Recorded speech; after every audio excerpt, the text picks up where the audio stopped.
जो डिफरेंट जो सेक्टर्स की डिवीजन प्राइमरी, सेकेंडरी और टर्शियरी पढ़ी।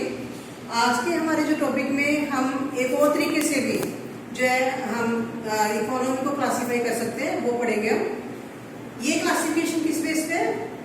वर्किंग कंडीशंस के बेस पे। According to working conditions of people we can classify economy in two parts, organised and unorganised. तो आज हम इसके बारे में पढ़ेंगे। सबसे पहले हम दो एग्जांपल्स देखते हैं, कांता और कमल का। ठीक है, तो इनकी वर्किंग कंडीशंस को हमने ध्यान से देखना है। कांता जो एक ऑफिस में काम करती है, वो जो है सुबह 9:30 बजे से 5:30 बजे शाम तक ऑफिस में काम करती है और उसको रेगुलर मंथ के एंड में सैलरी मिल जाती है।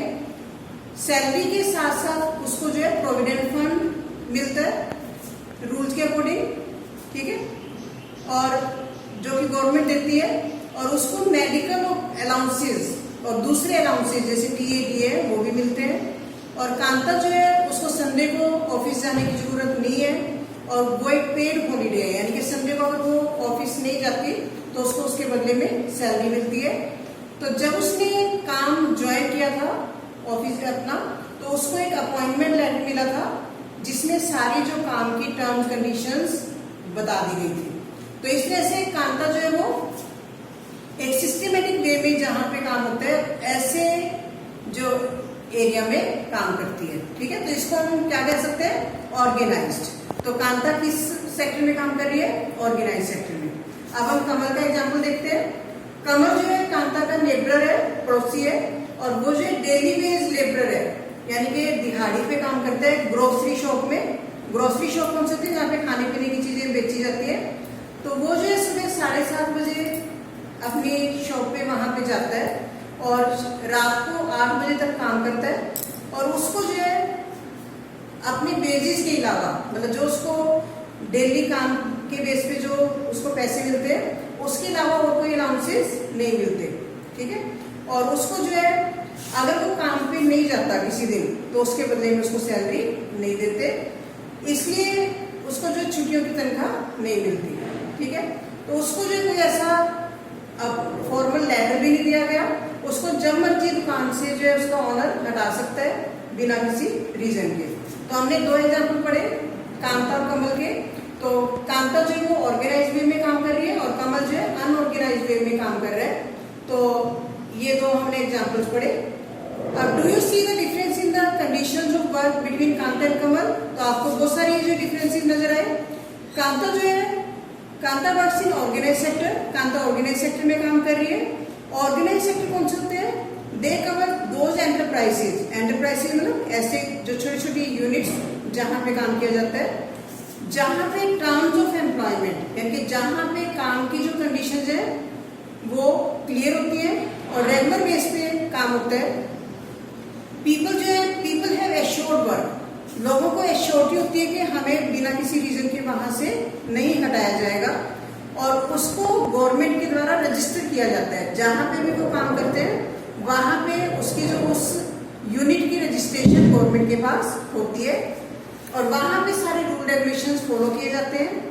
और डिफरेंट लॉज जो कानून बनाए गए हैं, जैसे factory law, minimum wage act, payment of gratuity, ठीक है, या शॉप्स एंड एस्टेब्लिशमेंट एक्ट, ये जो डिफरेंट एक्ट्स जो है वो वर्कर्स की फेवर में बनाए गए हैं, उनको ऐसे यूनिट्स को जो ऑर्गेनाइज वे में काम करती है उनको इन सभी रूल रेगुलेशंस को फॉलो करना पड़ता है। तो इसलिए जहां पे मिनिमम वेजेस एक्ट जैसे कौन सा होता है कि मजदूरों को जो मिनिमम वेजेस जो गवर्नमेंट ने डिसाइड कर दिए वो देने ही देने पड़ेंगे।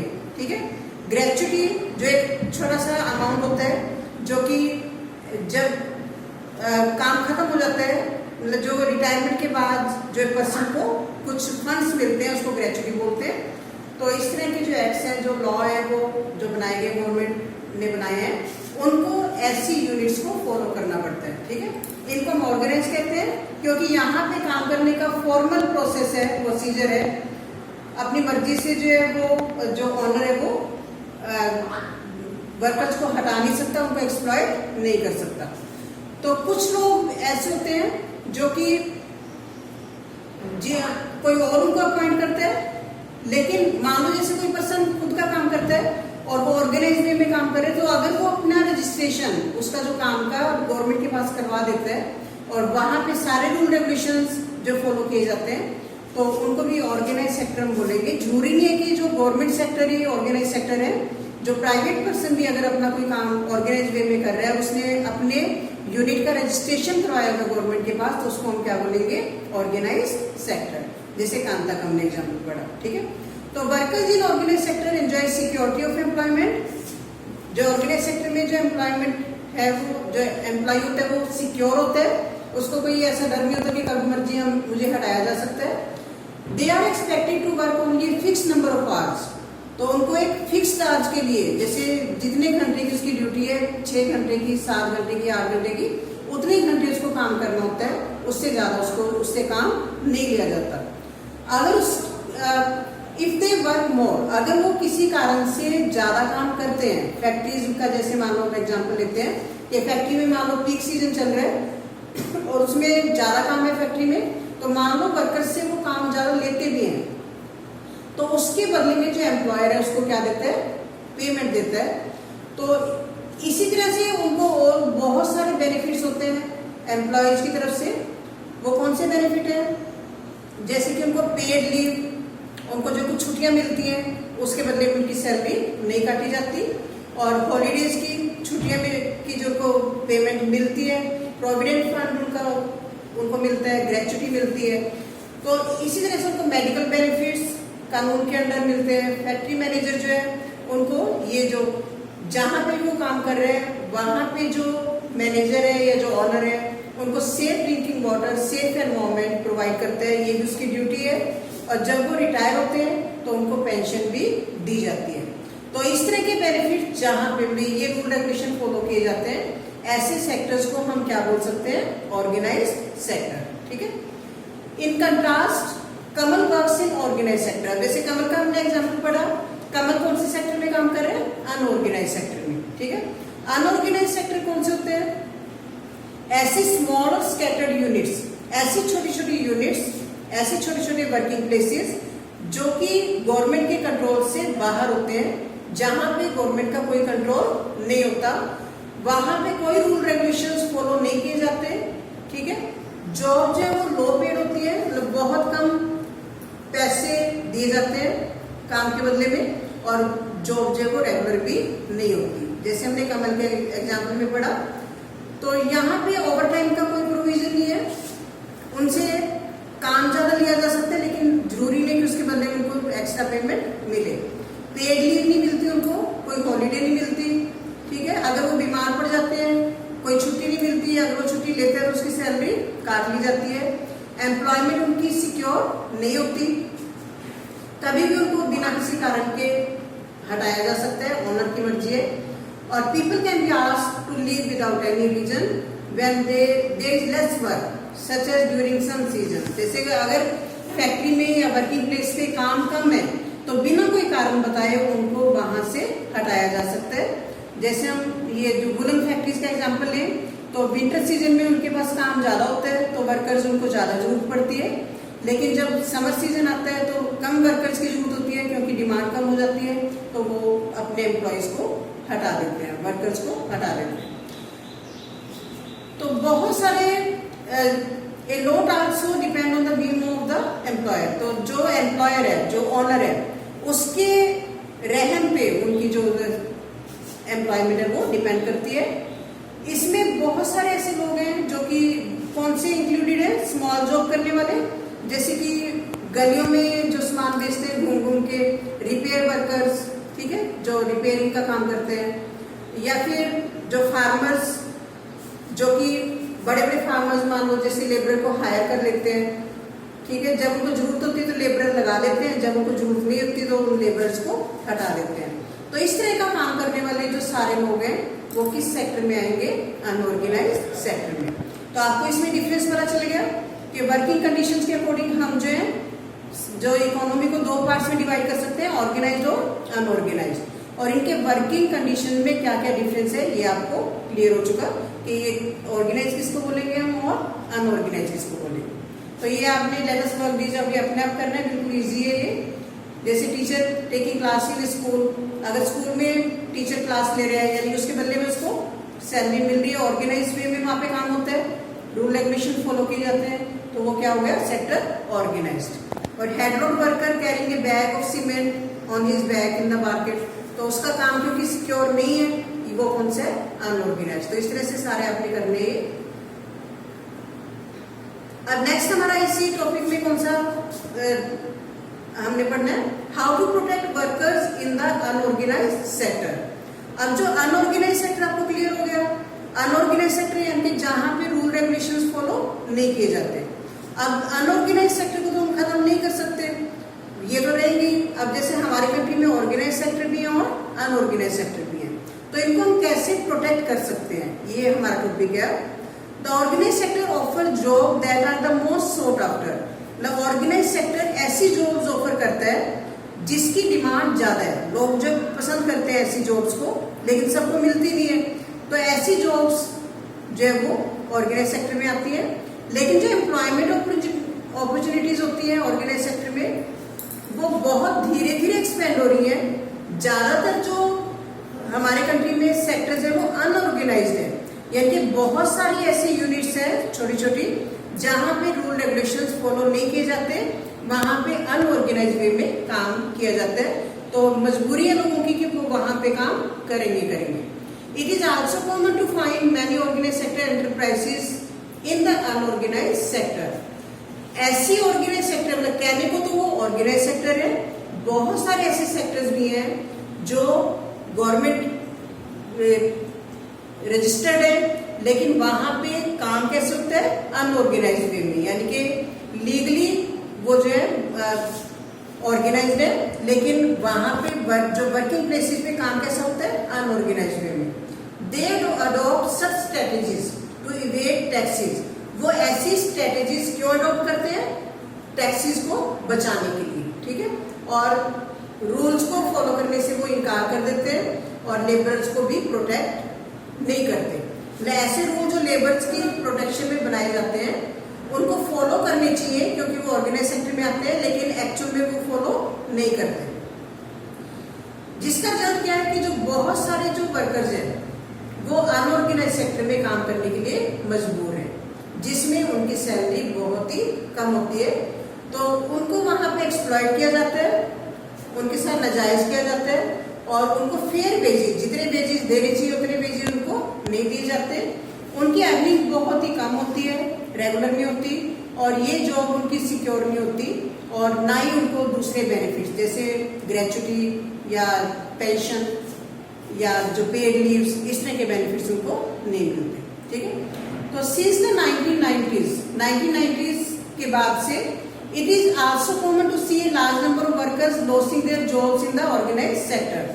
जब से ग्लोबलाइजेशन आया 1990 के बाद, तो ये देखा गया कि बहुत सारे ऐसे वर्कर्स हैं जो पहले ऑर्गेनाइज सेक्टर में काम करते थे, लेकिन ग्लोबलाइजेशन आने के बाद कंपटीशन बढ़ गया और कई लोगों को अपनी यूनिट्स बंद करनी पड़ी, तो जो पहले ऑर्गेनाइज सेक्टर में काम करते थे लोग, उनको मजबूरी में फिर अनऑर्गेनाइज सेक्टर में काम करना पड़ा। These workers are forced to take up jobs in unorganized sector with low earning। वहाँ पे उनकी अर्निंग बहुत कम है। Hence, besides the need for more work, there is also need for protection and support of the workers in the unorganized sector।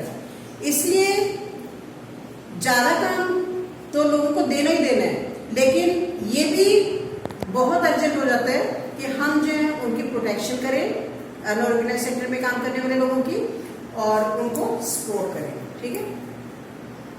अब ऐसे कौन से लोग हैं जो अनऑर्गेनाइज सेक्टर में काम करते हैं? Who are these vulnerable people who need protection? कौन कौन से लोग हैं जो अनऑर्गेनाइज सेक्टर में काम कर रहे हैं? रूरल एरियाज में, यानी कि गांवों में ऐसे कौन से लोग हैं, ठीक है। ज्यादातर लैंडलेस एग्रीकल्चर लेबरर्स, जिनके पास ऐसे लेबरर जिनके पास अपनी जमीनें नहीं है और वो लेबरर की फॉर्म में जब बड़े बड़े लैंडलॉर्ड्स के पास काम कर रहे हैं, तो उनकी एम्प्लॉयमेंट सिक्योर नहीं है, कभी मर्जी उनको काम पे लगाया जा सकता है और कभी मर्जी हटाया जा सकता है। स्मॉल एंड मार्जिनल फार्मर्स, छोटे छोटे फार्मर्स जिनके पास छोटी छोटी जमीनें हैं, जिससे उनकी फैमिली का गुजारा नहीं होता, ठीक है, तो मजबूरी में वो काम कर रहे हैं। शेयर क्रॉपर्स, या आर्टिसंस जैसे weavers, blacksmiths, carpenters, goldsmith, ये छोटे छोटे काम करने वाले ये लोग, ठीक है। तो 80% रूरल हाउस होल्ड्स, मतलब जो गांवों में रहने वाले 80% जो लोग हैं वो स्मॉल और मार्जिनल फार्मर्स हैं या लैंडलेस फार्मर्स हैं। ये फार्मर जो है उनको जो सपोर्ट की जरूरत है, उनको सीड्स खरीदने हैं, एग्रीकल्चरल इनपुट्स खरीदने हैं, लोन लेना उन्होंने छोटा छोटा, या स्टोरेज फैसिलिटी चाहिए, मार्केटिंग आउटलेट चाहिए, ये सारी फैसिलिटीज उनको नहीं मिल पाती और उनको जो है बड़े बड़े लैंडलॉर्ड से लोन लेना पड़ता है, जिसके कारण से वो जो है उनका प्रॉफिट कम हो जाता है और वो कौन से एरिया में आ जाते हैं, अनऑर्गेनाइज सेक्टर में। तो विलेज में ये लोग हैं जो कि अनऑर्गेनाइज सेक्टर में आते हैं। मेन इसमें क्या है, लैंडलेस एग्रीकल्चरल लेबरर्स और छोटे छोटे आर्टिसंस, ठीक है, ये काम करने वाले।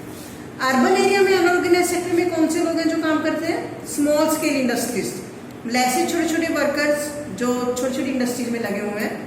कैजुअल वर्कर्स यानी कि दिहाड़ी वाले मजदूर, कभी उनको काम मिल जाता है कभी नहीं मिल जाता, जैसे कंस्ट्रक्शन साइट पे काम करते हैं वो। ट्रेड एंड ट्रांसपोर्ट इसमें लगे हुए लोग, उनका भी काम रेगुलर नहीं है।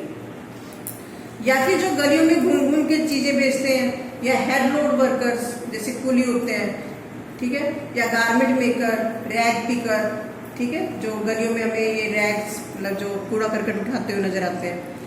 तो ऐसे लोग जो है वो अनऑर्गेनाइज सेक्टर में आते हैं। Small scale industry also need government support, जो बहुत छोटी छोटी इंडस्ट्रीज हैं उनको भी गवर्नमेंट की सपोर्ट की जरूरत होती है। तो इनके लिए गवर्नमेंट को लॉ बनाने चाहिए और जो कैजुअल वर्कर्स रूरल और अर्बन दोनों एरियाज में उनको प्रोटेक्शन मिलनी चाहिए। कैजुअल वर्कर आपको क्लियर हो गया होगा, जो कि जिनको कभी काम मिल जाता है कभी नहीं मिलता, ठीक है, लेबरर्स होते हैं। We also find majority of workers from schedule caste, ये भी देखा गया है कि ज्यादातर जो वर्कर्स हैं जो अनऑर्गेनाइज सेक्टर में काम करते हैं वो कौन से, शेड्यूल कास्ट, शेड्यूल ट्राइब्स या बैकवर्ड कम्युनिटीज के, ठीक है। और वो जो है उनकी इनकम भी कम होती है और उनको सोशल डिस्क्रिमिनेशन, सोसाइटी भी उनके साथ अच्छा बिहेव नहीं करती। तो दोनों तरफ से उनको जो है वो लॉस होता है, ना तो उनकी इनकम अच्छी होती है और ना ही सोसाइटी उनको अपने बराबर समझती है, डिस्क्रिमिनेशन किया जाता है उनके साथ। तो ऐसे जो वर्कर्स हैं जो शेड्यूल कास्ट, शेड्यूल ट्राइब्स या जो बैकवर्ड क्लासेस के होते हैं, उनको भी प्रोटेक्शन की जरूरत होती है अगर हमने इकोनॉमिक और सोशल डेवलपमेंट करनी है, ठीक है। तो लेट अस रिकॉल, अभी तक हमने क्या पढ़ा कि हमें जो है हमने क्लासिफिकेशन की डिफरेंट मैनर्स में। सबसे पहले क्राइटेरिया हमने अडॉप्ट किया प्राइमरी सेकेंडरी टर्शियरी का, ठीक है। इसके बाद जो कि नेचर ऑफ एक्टिविटी, मानो आपको क्वेश्चन आता है कि how can we divide economy on the basis of nature of activity, तब आप क्या लिखोगे, प्राइमरी सेकेंडरी टर्शियरी। और how can we classify economy on the basis of working conditions, तब हमने क्या पढ़ा, ऑर्गेनाइज्ड और अनऑर्गेनाइज्ड, ठीक है। तो ये हमने पढ़ा।